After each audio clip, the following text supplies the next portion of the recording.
Hello' guys, আমি অলপ আবেলি সময়ত ফুৰিবলৈ ওলাই গৈছিলোঁ। আমাৰ চিনাতলি নপামৰ ওচৰতে লাগি থকা আমাৰ পাহাৰখনলৈ বুলি অলপ ওলাই গ'লোঁ।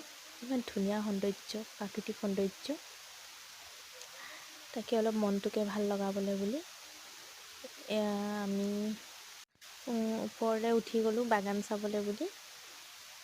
তাতে যিহেতু বাগান লগাই থৈছে পাহাৰৰ ওপৰত, সেইয়া দূৰণিতে দেখা ৰঙা বেলিটো ইমান ধুনীয়া ৰঙা হৈ আছে। দাদা ভণ্টি হাই দিবলৈ কৈ আছোঁ। Okay, bye bye.